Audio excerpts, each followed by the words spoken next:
1593년 7월 칠석날 밤, 진주 촉석루.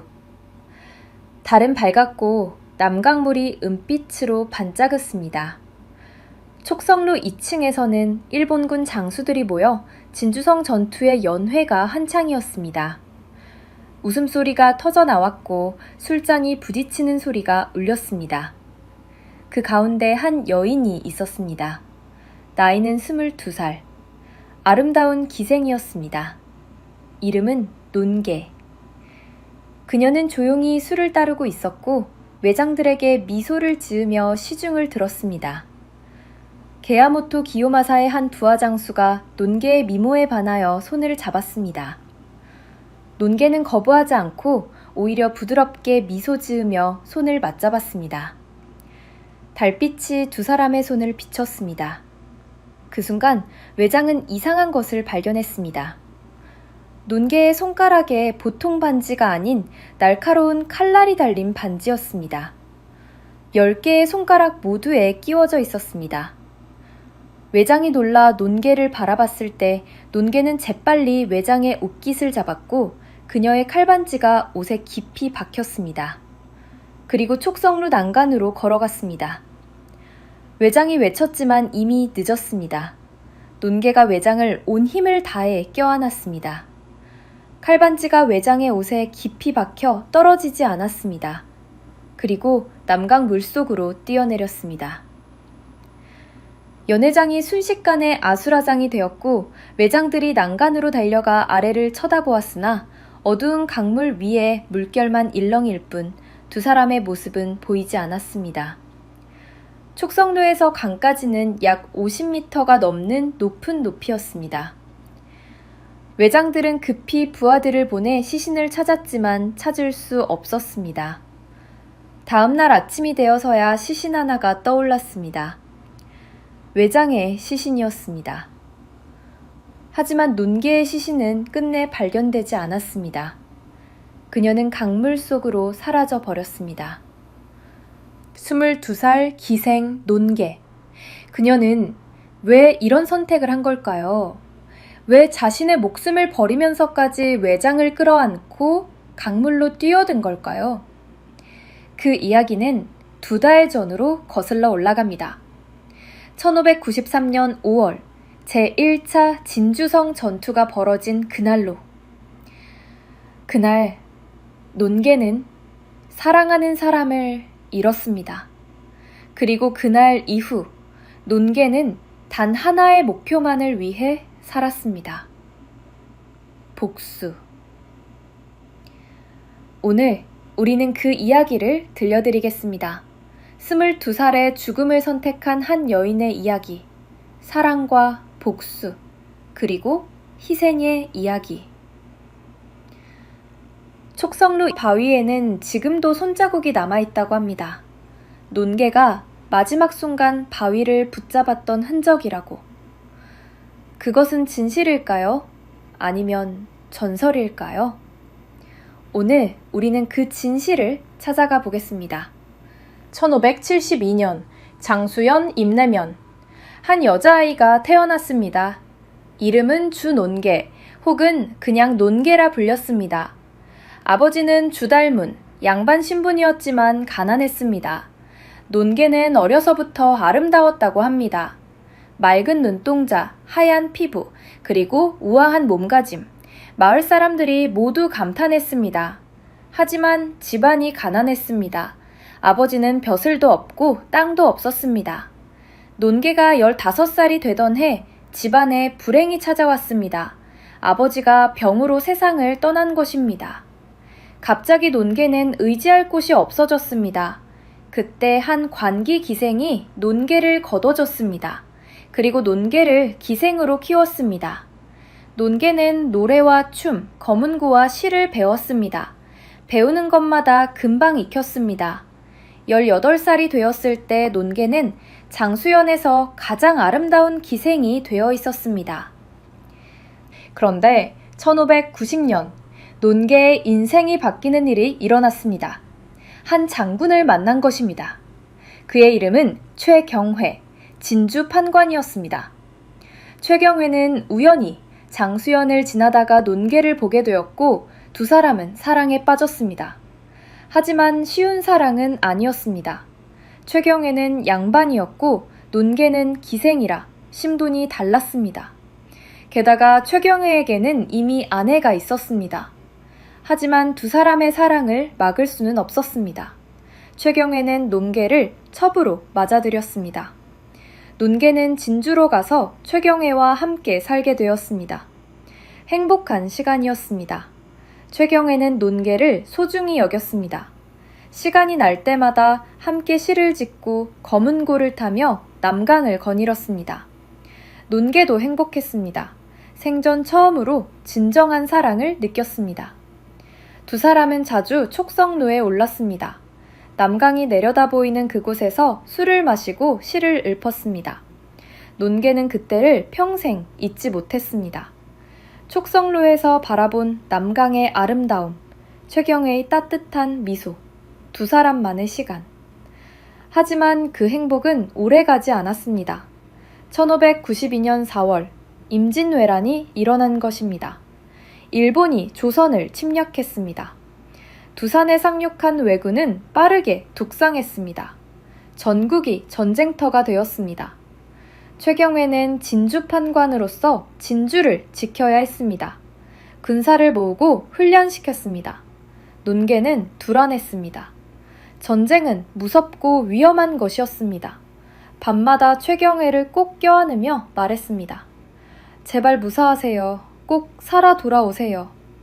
최경애는 논개의 머리를 쓰다듬으며 약속했습니다. 걱정 마시오. 나는 반드시 살아서 돌아올 것이오. 하지만 그 약속은 지켜질 수 없었습니다. 1592년 10월 제1차 진주성 전투가 벌어졌습니다. 왜군 2만 명이 진주성을 공격했고 조선군은 3,800명에 불과했습니다. 전투는 치열했습니다. 진주 목사 김시민이 지휘했고 최경애도 그의 곁에서 싸웠습니다. 6일 동안 전투가 계속되었고 왜군이 계속 공격했지만 조선군은 물러서지 않았습니다. 논개는 전투 소리를 들으며 성 안에 있었습니다. 비명, 총소리, 폭발소리. 무서웠지만 참았습니다. 최경애가 싸우고 있으니까요. 전투 6일째 되는 날 김시민 장군이 탄환에 맞았습니다. 이마에 총탄이 박혔습니다. 하지만 김시민은 계속 싸웠습니다. 상처를 감추고 병사들을 독려했습니다. 최경애도 칼을 휘두르며 용감하게 싸웠습니다. 그리고 마침내 6일째 되는 날 밤 왜군이 퇴각했습니다. 진주성이 지켜진 것입니다. 하지만 대가가 컸습니다. 김시민 장군이 전투 닷새 후 세상을 떠났습니다. 이마의 탄환 상처 때문이었습니다. 그리고 전투 중 수많은 병사들이 죽었습니다. 최경애는 살아남았고 논개는 기쁨의 눈물을 흘렸습니다. 살아 돌아왔구나. 약속을 지켰구나. 최경애와 논개는 서로를 꼭 껴안았습니다. 그날 밤 두 사람은 촉성로에 올랐습니다. 승리를 자축하며 술을 마셨습니다. 논개가 말했습니다. 이제 전쟁이 끝나면 우리 평화롭게 살 수 있겠지요? 최경애는 고개를 저었습니다. 아직 끝나지 않았소. 왜군은 다시 올 것이오. 논개의 얼굴이 어두워졌습니다. 최경애의 예감은 맞았습니다. 1593년 6월, 왜군이 다시 왔습니다. 이번에는 9만 명이 넘는 대군이었습니다. 제2차 진주성 전투가 시작되었습니다. 이번에는 김천일 장군이 지휘했습니다. 최경애도 그의 곁에서 싸웠습니다. 하지만 이번에는 달랐습니다. 적의 숫자가 너무 많았습니다. 전투가 시작되자마자 왜군이 사방에서 성을 공격하여 성벽이 무너지기 시작했습니다. 3일째 되는 날 성의 일부가 함락되었습니다. 최경애는 필사적으로 싸웠지만 적은 너무 많았습니다. 그날 오후 최경회는 적의 칼에 맞았습니다. 가슴에 깊은 상처가 났고 쓰러졌습니다. 두 아들이 그를 안전한 곳으로 옮겼습니다. 논개가 달려왔습니다. 최경회는 피를 흘리며 누워 있었습니다. 논개가 그를 안고 울었습니다. 제발 눈을 뜨세요. 최경회는 논개를 바라보며 간신히 말했습니다. 미안하오. 약속을 지키지 못했소. 논개가 울부짖었습니다. 안 돼요. 죽으면 안 돼요. 하지만 최경회의 숨이 점점 약해졌습니다. 마지막으로 논개의 손을 잡았습니다. 당신을 사랑했소. 1593년 6월 29일 최경회는 38살의 나이로 세상을 떠났습니다.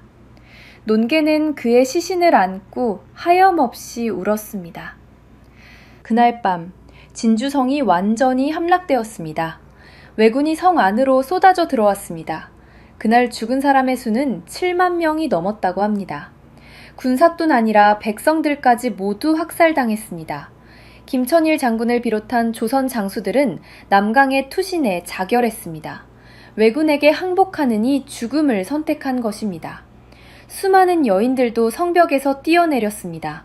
왜군에게 욕을 당하느니 죽음을 선택했습니다. 논개도 죽고 싶었습니다. 최경회가 없는 세상에서 살고 싶지 않았습니다.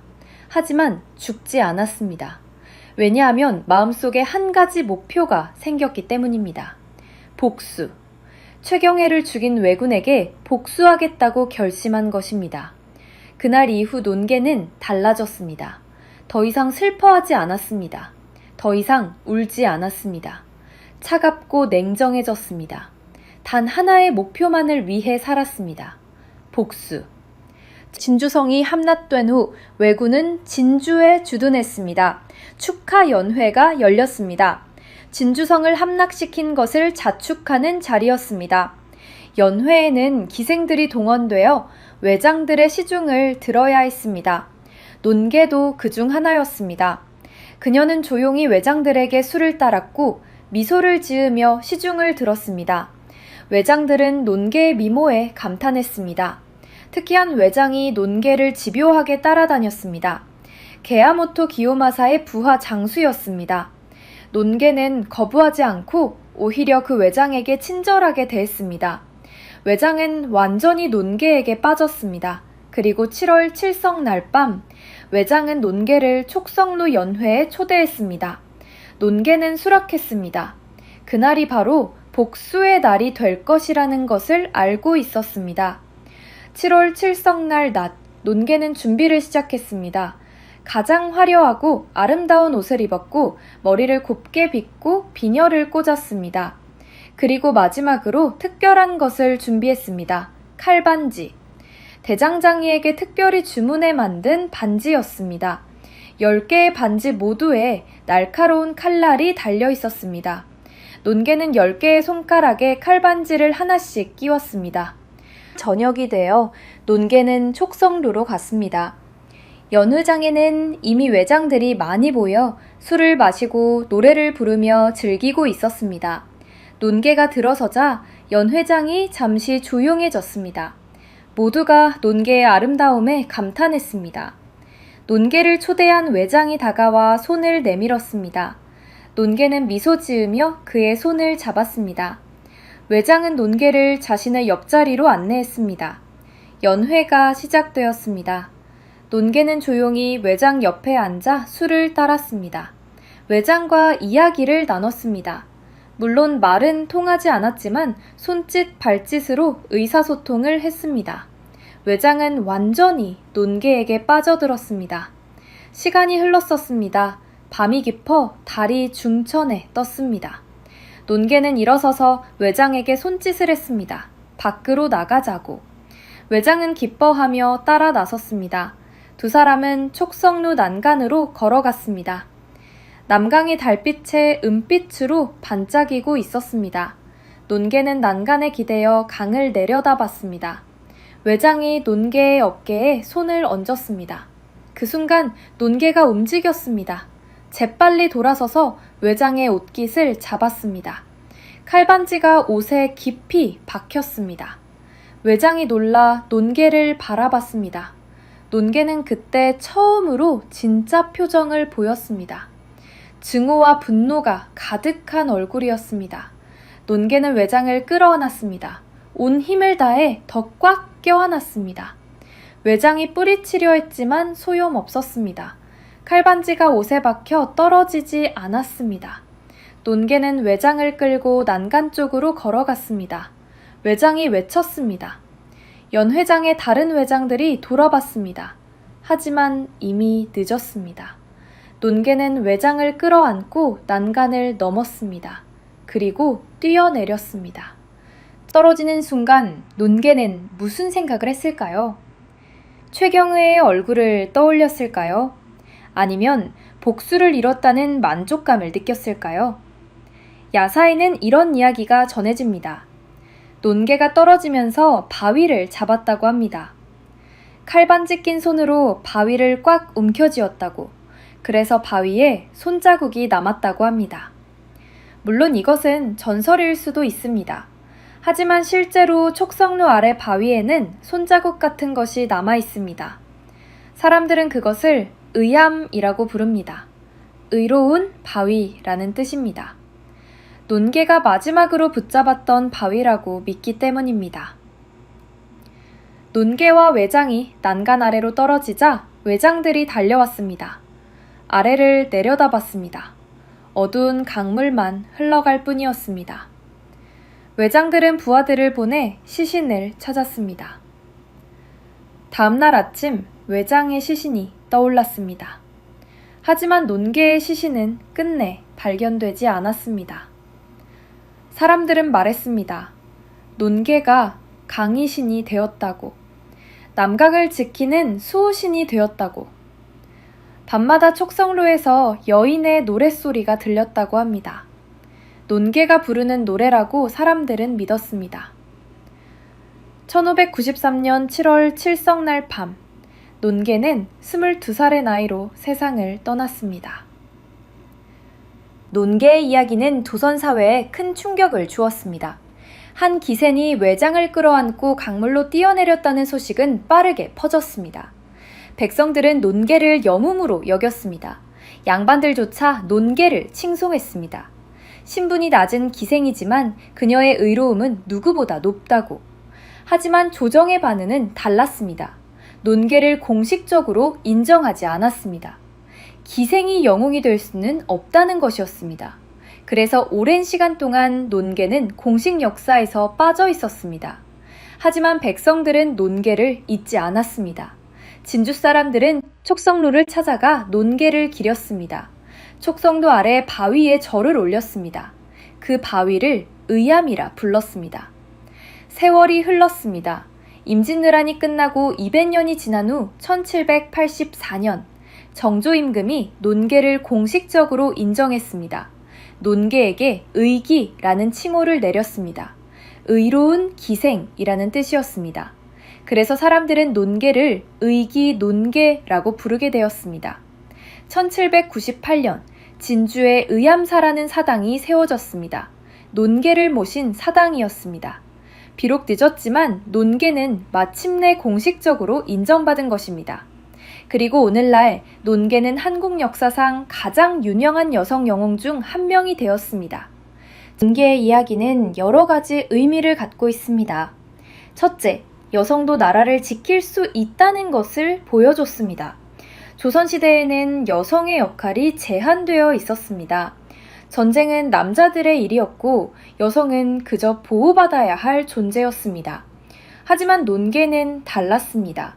그녀는 직접 행동하여 외장을 죽이기 위해 자신의 목숨을 바쳤습니다. 이것은 여성도 국가를 위해 싸울 수 있다는 것을 보여준 사건이었습니다. 둘째, 신분을 초월한 애국심을 보여줬습니다. 논개는 기생이었습니다. 조선시대 기생은 천민이며 사회적으로 낮은 지위였습니다. 하지만 논개는 신분에 상관없이 나라를 사랑했고 왜군에게 복수하기 위해 목숨을 바쳤습니다. 애국심에는 신분이 없다는 것을 보여줬습니다. 셋째, 사랑과 복수의 이중성을 보여줬습니다. 논개는 최경애를 진심으로 사랑했습니다. 그리고 그가 죽자 복수를 결심했습니다. 논개의 투시는 단순한 애국행위가 아니었습니다. 그것은 동시에 사랑하는 사람을 위한 복수이기도 했습니다. 사랑과 복수, 두 감정이 합쳐져 논개를 그 극단적인 선택으로 이끈 것입니다. 넷째, 역사의 기록과 전설의 경계를 보여줍니다. 논개의 이야기는 역사적 사실일까요? 아니면 전설일까요? 실제로 논개라는 인물이 존재했을까요? 정말로 칼반지를 끼고 외장을 끌어안고 뛰어내렸을까요? 확실한 기록은 없습니다. 조선왕조실록에도 논개에 대한 기록이 없습니다. 다만 지역 야사와 부전으로만 전해져 내려왔습니다. 어떤 역사학자들은 논개가 실존 인물이 아니라 여러 여성들의 이야기가 합쳐진 것이라고 주장합니다. 제2차 진주성 전투 때 수많은 여성들이 왜군에게 항거하다 죽었습니다. 그 여성들의 이야기가 하나로 합쳐져 논개라는 인물로 만들어졌다는 것입니다. 하지만 진주 사람들은 논개가 실존 인물이라고 믿습니다. 의암에 남은 손자국이 그 증거라고 말합니다. 진실이 무엇이든 중요한 것은 논개의 이야기가 사람들에게 큰 감동을 주었다는 것입니다. 다섯째, 복수의 정당성에 대한 질문을 던집니다. 논개는 복수를 위해 외장을 죽였습니다. 그것은 정당한 행위였을까요? 전쟁 중이었으므로 적을 죽이는 것은 정당하다고 볼 수 있습니다. 하지만 논개가 죽인 외장이 최경회를 직접 죽인 사람인지는 알 수 없습니다. 어쩌면 전혀 관련 없는 다른 외장이었을지도 모릅니다. 그렇다면 논개의 복수는 정당했을까요? 이것은 복잡한 윤리적 질문입니다. 정답은 없습니다. 하지만 분명한 것은 논개가 자신의 방식으로 저항했다는 것입니다. 무력한 존재로 남지 않고 직접 행동했다는 것입니다. 1593년 7월 칠성날 밤, 촉석루. 한 여인이 외장을 끌어안고 남강으로 뛰어내렸습니다. 22살, 논개였습니다. 그녀는 왜 그런 선택을 한 걸까요? 복수 때문이었을까요? 애국심 때문이었을까요? 아니면 사랑하는 사람을 따라 죽고 싶었던 걸까요? 아마도 셋 다였을 것입니다. 논개는 최경애를 진심으로 사랑하였고 그가 죽자 살아갈 이유를 잃었습니다. 하지만 의미 있는 죽음을 원했습니다. 그래서 복수를 선택한 것입니다. 외장을 끌어안고 함께 죽는 것, 그것이 논개가 선택한 마지막 행동이었습니다. 떨어지는 그 짧은 순간, 논개는 무슨 생각을 했을까요? 후회했을까요? 두려웠을까요? 아마도 아니었을 것입니다. 논개는 평온했을 것입니다. 자신이 원하던 것을 잃었으니까요. 혹시 이렇게 중얼거리지 않았을까요? 최낭군, 이제 당신 곁으로 갑니다. 오늘날 진주 촉성루를 찾아가면 바위 표면에 손자국 같은 것이 남아 있습니다. 정말로 논개가 마지막 순간 붙잡았던 흔적일까요? 과학적으로는 자연적으로 생긴 것일 수도 있습니다. 침식이나 풍화로 인해 생긴 자국일 수도 있습니다. 하지만 사람들은 믿습니다. 그것이 논개의 손자국이라고. 왜일까요? 왜 사람들은 그렇게 믿고 싶어 할까요? 그것은 논개의 이야기가 주는 힘 때문입니다. 논개의 이야기는 우리에게 말합니다. 약한 존재라도 강한 적에게 저항할 수 있다고. 신분이 낮아도 나라를 사랑할 수 있다고. 사랑하는 사람을 위해 목숨을 바칠 수 있다고. 그것이 논개의 메시지입니다. 논개의 이야기를 들으며 우리는 무엇을 배워야 할까요? 첫째, 용기입니다. 외장을 죽이기 위해 자신의 목숨을 바쳤습니다. 오늘날 우리에게도 불의에 맞서는 용기, 옳은 일을 하는 용기, 그런 용기가 필요합니다.